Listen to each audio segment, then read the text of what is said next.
Namaskaram, bonjour à toutes et à tous. Bienvenue sur ce qui sera un podcast. Alors aujourd'hui, un podcast intéressant et particulier. Donc faire un parallèle entre des symboles égyptiens, à savoir le Ankh, hein, la source de vie, et le Was, qui est un bâton qui représente l'énergie, avec la tête de Seth, et terminé par deux crochets. Et donc faire un parallèle entre ces symboles égyptiens, du Ankh et du Was, et la métaphysique du shivaïsme du Cachemire, et en l'occurrence Shiva et Shakti. Donc, en effet, ça semble bizarre et c'est toujours délicat de faire des analogies comme ceci, mais si on regarde de plus près, le symbole du Ankh, le Ankh représente quoi? La clé de vie, et peut être comparé à la notion de Shiva dans le shivaïsme du Cachemire, car c'est la conscience divine, la source primordiale de toute existence. Voilà. Tout comme le Ankh est vu comme la source de vie, Shiva est considéré comme la conscience pure et indivisible, la réalité ultime d'où tout émane, la source. Donc ensuite, le symbole du Was. Le Was symbolisant le pouvoir, la force et l'énergie, la puissance, peut être mis en parallèle avec le concept de Shakti dans le shivaïsme du Cachemire. Shakti représente en effet l'énergie dynamique, la puissance est créatrice, la matrice, qui émane de Shiva et anime tout l'univers manifesté. Un exemple moderne, le Big Bang, c'est cette énergie qui sort de la source et qui se manifeste et qui manifeste tout ce qui existe. Alors tout comme le Was incarne l'énergie vitale, Shakti est vu comme la force qui donne vie et mouvement à la réalité. Shiva, c'est la graine, et Shakti, c'est la matrice, c'est la réalisation. Donc, le Ankh et le Was. Donc, l'unité du divin, dans le shivaïsme du Cachemire, Shiva et Shakti sont considérés comme les deux aspects inséparables de la même réalité divine. De manière similaire, au-delà des apparences monothéistes qui en fait décrivent diverses divinités comme étant des qualités spécifiques de cette puissance qui se démultiplie.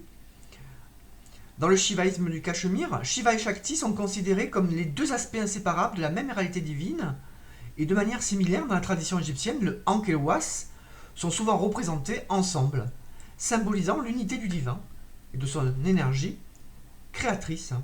L'un ne va pas sans l'autre. L'un sans l'autre est impuissant.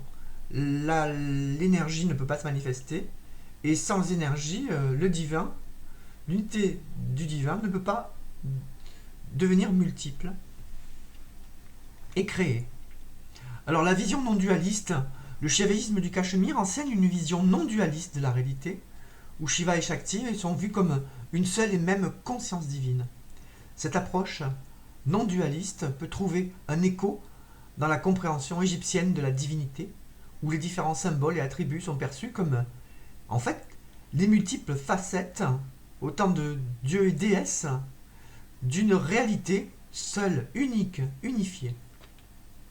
Donc on voit bien que ces traditions, bien que ces traditions soient géographiquement et culturellement distinctes, on peut observer des parallèles intéressants, troublants, entre les symboles égyptiens du Ankh et du Was et les concepts fondamentaux du shivaïsme du Cachemire, Bhairavi, Bhairava, Shiva, Shakti. Voilà, c'est des noms similaires. On dit parfois Rudra pour Shiva et Kali pour l'énergie, pour Shakti.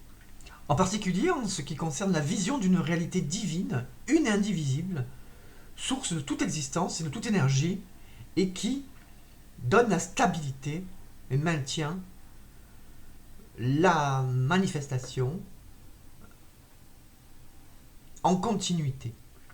Donc c'est pour ça que souvent on rencontre des images du Ankh et du Was, et au milieu, entre eux, il y a le Djed, qui est une colonne vertébrale, un bâton vertical, comme avec des vertèbres, des stries, et qui correspond à cette stabilité. Voilà, j'espère que ce petit podcast vous a intéressé.